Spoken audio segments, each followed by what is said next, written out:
Yo guys, it's me, FNAF Master. So basically, me and Molten decided to make a short collab, and me and him are basically going to decide a top 50. Now, some of these placements we kind of disagree on, but it doesn't really matter. Both of us tried our hardest to go in depth with the scaling, so just enjoy. I'm going to start off with the honorable mentions. So first to start off the list, we have Kaku, and honestly, the reason why he isn't in the top 15 as an honorable mention is because he's kind of a bum. I mean, like, when you really think about it, what are his real, very good feats? Like, to be fair, his best feat was just fighting Zoro. And to be honest, even after that, he still got his ass kicked. So, yeah, there's not really much going on for him. And yeah, he did box with S-Hawk for a bit, but, to be fair, Zoro's really putting in most of the work. I mean, yeah, Zoro did see him as impressive, but after that, he still isn't really getting past much Yonko commanders when you really think about it. Now, the next three characters are all ties, because I really don't care. Basically, it's Boa, Crocodile, and Vista, and honestly, they should be probably higher based on speculation. Well, besides Vista. So I guess I will talk about him first. To be fair though, he didn't really do much but just fight Mihawk, and that's kind of really it. I mean, yeah, that feat is kind of impressive, but we already know that Mihawk was holding back when he wasn't even using Haki, so yeah. But Vista is not a joke since his speed should be relative to Marco's. It was as seen as him and Marco were doing pretty good against Akainu.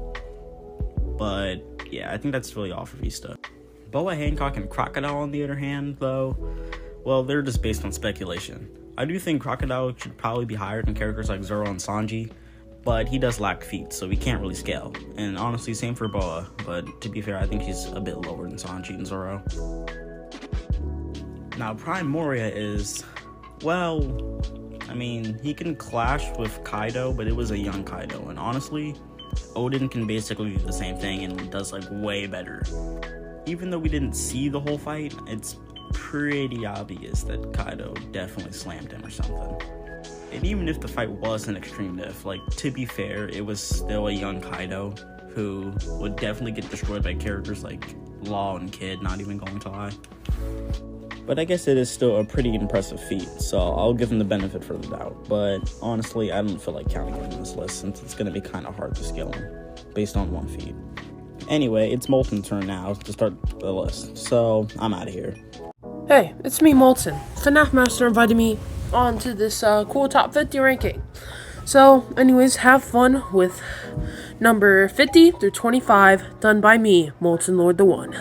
Starting with number 50, Nekomamushi was able to absolutely dog walk Perospero and beat Jack with Inuarashi. Number 49 is Nekomamushi's dog counterpart, Inuarashi, who beat Jack in a 1v1, which is why I put him slightly higher than his cat counterpart. Number 48, Yasop. He's the red-haired pirate's, marksman, I'm pretty sure, and Usopp's dad. This is pure speculation and could be lower or higher. Number 47 is Cracker. He was able to beat up Gear 4 Bountyman Luffy, but ultimately lost to Gear 4 Tankman. Got his clones one-shot by Van Augur and ultimately killed by Kuzan. Number 46, right above him, is Charlotte Smoothie. Cracker's direct superior, but failed to even hit the 1000 Sunny. 45 is Jack. Jack could honestly be below Smoothie, but I don't really see that with Smoothie's lack of feats and bad ones that she has. Jack was able to fight with Inuarashi and Nekomamushi for 5 days straight, eventually losing to Inuarashi and Onigashima while weakened. 44 is Diamond Jozu. He blocked a slash from Mihawk, clashed with Seagull Gun's Nosedon back in the Roger days, and honestly doesn't have much else putting him higher than who I have next. Could go either way. Number 43, Yasop's direct superior in strength, in my opinion, Van Augur, was able to one-shot Cracker's Biscuit Soldiers, which is why I personally have him over Diamond Jozu. Okay, 42 is very controversial. This was from me and FNAF Master. We both decided on this. Number 42 is Katakuri. Katakuri doesn't have the AP to put up with, or AP or durability to put up with any of the characters above him. This policeman could be wrong, could go higher, most likely higher. Number 41 is Fire Fist Ace. He was able to fight Whitebeard, I think 100 times. It was stated in the novel. He clashed with the Kainu. He got donated by a Kainu, fought evenly with Blackbeard with a Yami Yami no Mi. 40 is Killer. He damaged Kaido, low-diff Hawkins, while having to hold back the entire fight due to Kid Straw Doll. He could go lower depending on where you scale his Kaido feat. 39 is Jinbei. He one-shot Who's Who, blocked a Kainu attacks, went 50-50 with Ace, but I believe he got stronger over the post-time skip. 38 is Queen. He was able to tag Sanji after he got his jeans, and I think even blitzed him at one point. This info was from FNAF Master. I honestly don't know. All I know is he put up a good fight against Sanji and is the direct superior to Jack. I think he goes 50-50 with Jinbei. 38 is S-Bear. No feats besides being S-Hawk's equal, quote-unquote. S-Hawk. He's literally a weaker king. Was able to go up against Zoro and Kaku at the same time, taking no damage from them. Granted, Zoro was in King of Hell. Marco. He's the weakest of the main Yonko. Well, he's the second weakest of the main Yonko Commander ones. All his good feats are from stalling, blocking Kaido, Big Mom, Akainu attacks, and fighting King, Queen, and fighting Admirals. Mid as fuck. Lucci. He goes neck and neck with number 34. He was able to fight Zoro, going high to high extreme diff with him, and fought Gear 4 Luffy. Granted, he got low diffed. No low diffed. My bad. Number 34 is King. He brought Zoro to the max. He made him awaken King of Hell, and is my favorite of the Beast Pirates besides Kaido. But yeah, he has good feats like outlasting Marco, fighting Zoro. That's kind of it. Number 3 is Shiryu. He sliced Gecko Moria, stabbed Garp, and inherited Absalom's Devil Fruit. This placement's pure speculation, could go higher or lower. He's a future Zoro opponent. 32 is Sanji. He beat Queen. He was able to damage S-Hark, blocked a Kizaru attack, and got kicked to Nejuro and got bite diffed by Nejuro as well. 31 is Zoro. He beat King, clashed with Nejuro with the help of Jinbei, and beat Lucci. He did a lot more, but I'm just doing his best feat. 30's Law. He fought Blackbeard, and he was the main quote-unquote help against Big Mom. 29 is Kid. Shanks viewed him as a major threat and had to go out of his way to one-shot him with a divine departure. 28 is Yamato. She is commonly viewed as the strongest, of the main commanders.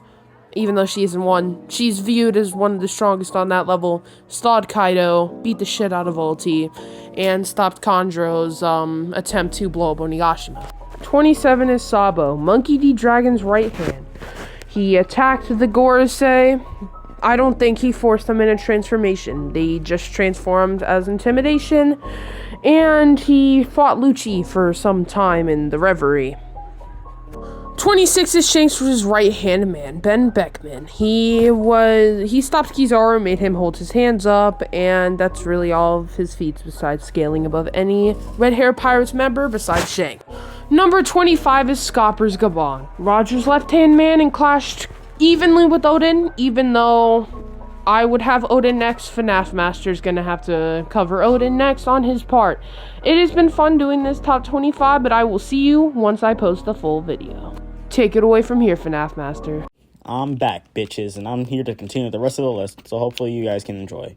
So for number 24, next is Green Bull, and honestly, I used to have him above Fujitora, but to be fair, after that statement of Fujitora on the Supreme Great Blade, I had to bunk him down a bit. Honestly, I didn't even see him getting past Big Mom anymore. His feats are kind of lacking since he got bitched by Shanks and also got blitzed by Base Yamato, but he is an admiral, so I guess he's this high, but that's really all he's got going for him. Next up is Big Mom. Honestly, she should be higher than Fujitora, but you know what? F Big Mom. I don't really like her. She did do pretty good against both Law and Kid, but she did get blitzed by both of them countless times. She is an emperor, she has good endurance, a good bounty, and good hockey. But her battle IQ and IQ is complete dog shit. Like, it's literally dog shit. And her speed is kind of lacking too. Next is Fujitora and Kizaru, and honestly, they both kind of lack feats just like Green Bull, but at least they have way better ones than Green Bull at least. Kizaru did get destroyed by Luffy, and I don't care if he was holding back or not, he would still get destroyed by Luffy, holding back or not. But he does have a very OP double fruit and pretty good hockey, so I guess he is this high. I do think he can beat Big Mom because of speed. And honestly, same for Fujitora. I think he has better IQ and battle IQ than Kizaru though, so that's why I think they're kind of equals. Next is Garland. He's feetless, so like I honestly don't know what to say. So I guess he's just above the Admiral, I guess. Now next is Jupiter, and out of all the Goroseis, I think he's the weaker one. He did bite off Emmett's arm, but that's kind of really it. He got bitched by Dolph the Giants and got destroyed by Luffy, honestly. The only reason I have him above the Admirals is because of narrative. Now for number 18 is Saturn. Even though he probably has the most feats, all of his feats suck, and I mean all of them. His best feat was catching Luffy off guard with a stupid eye attack, and congratulations, he eye-diffed Sanji. Next is Mars. He's just a way deadlier version of Marco. He has pretty okay feats, and he was able to do pretty decent damage to Luffy, but that's kind of it. Okay, so now originally I was gonna have Blackbeard lower than Kizaru, because his feats are literally dog crap. But based on narrative, speculation, and portrayal, I guess he's this high. But honestly, I don't see him beating Oden, Nosguro, and he's definitely not touching Kaido or Luffy. Especially seeing how he was getting a little bit pressed from S-Hawk and even Law a bit. And let's not forget when he begged Kuzan to just unfreeze his whole crew and didn't even do anything about it. Honestly, Oden can probably be a bit stronger, but I guess I'll have them close to each other.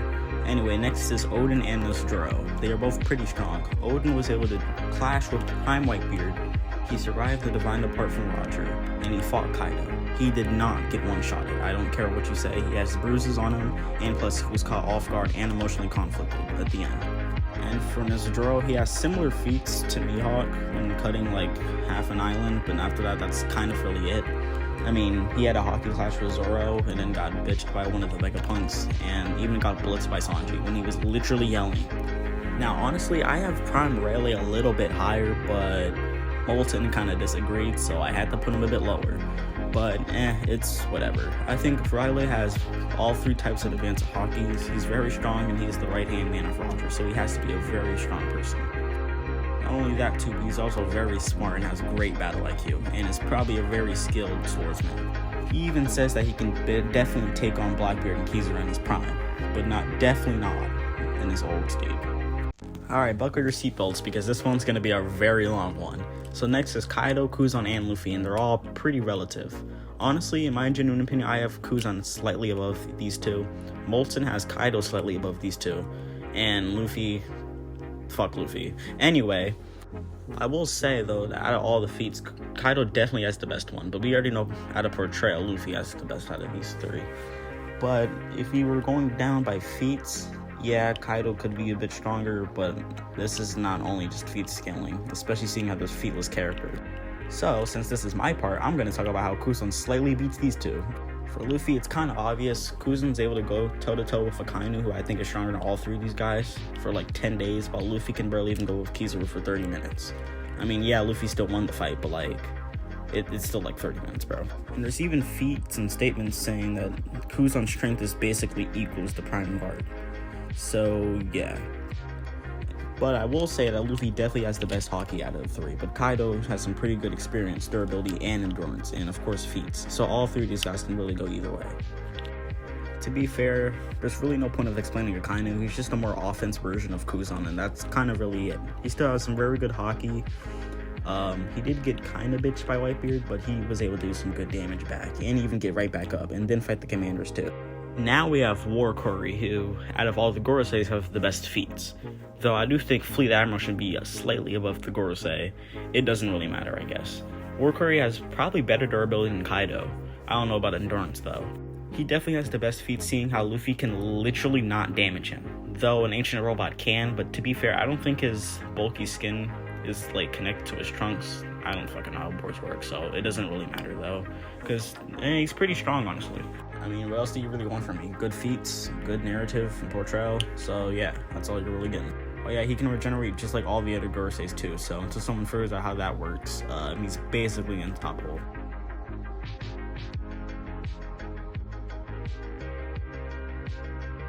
Now next is Shiki and Dragon, and honestly, there's not really much to say about Dragon. Me and Molten just have him above Sengoku because Why not? He has to be strong somehow. But I will be talking about Shiki's feats, and he has some pretty good feats. He was ready to go toe-to-toe with Roger. He fought Garp and Sengoku while taking half a marine for a down with it and escape Impel Down. He was actually the first person to escape Impel Down, so that's pretty impressive. So he has to be very strong. Now, as much as I really want Shanks to be higher, because I have him above Garp, to be fair though, this is me and Molten's list, so sadly I have to be fair and just put him right here. I do think he's very strong though, and he has pretty good feats. He has probably one of the best hockeys ever, and insane strength and speed feats, not gonna lie. He was able to clash with Whitebeard and Blitz Kid, who is relative to most commanders, so yeah. Just like Shanks, I want to put Mihawk way higher. I want him to be right with Roger, but just like I just said, this is me and Molten's list, so I have to be fair. Mihawk is the world's strongest swordsman, has probably the best army of hockey in the series. He's the only person that's actually been said to be the world's strongest swordsman, so who knows how strong this man is. And he has one of the best observation hockey too, and hopefully has Conqueror's hockey. If he doesn't, then I don't know, but if he does, then this man is literally a monster. Now for Whitebeard and Garp, these two can really go either way. It depends what you think was a stronger rival for Roger. Garp has probably the second best army of hockey in the series and great Conqueror's hockey and speed. He's able to, even in his old ages, he's still able to blitz people like Fleet Admiral level like Kuzan. And with Whitebeard, he's the world's strongest man, I guess. Even though I'm pretty sure was supposed to be translated to his Devil Fruit. But honestly, I really couldn't care less. He does have one of the best endurance feats and good destructive capability. And he also has pretty good hockey. So yeah, both of these two are just monsters. And now we have the king of the pirates, Roger. And when I mean king of the pirates, this man really is the king. Wealth, fame, and power. That should be enough said. He has one of the best hockey, but honestly, I think Shanks' hockey is slightly above his. I don't know why, I just think that. And he's also a skilled swordsman. Yes, he's a swordsman, not a fucking hockey man. I mean, he's said to be Roger's greatest rival, so he's obviously above Garp. And if Garp is relative to Roger, then he's also above Roger. So that's really enough said. And last but not least, we have these two. It's kind of obvious that they're in second and first place since they're literally in that type of place in every single list, ever. It's flippin' Joyboy and Emu. Emu literally one-shotted Sabo, did a bunch of random shit, and got rid of an island. And Joyboy is flippin' Joyboy. So yeah, this is the end of the video. Hopefully you liked it, because me and Molten put our heart into this. I think. Anyway, remember, Go Hawks slams the universe.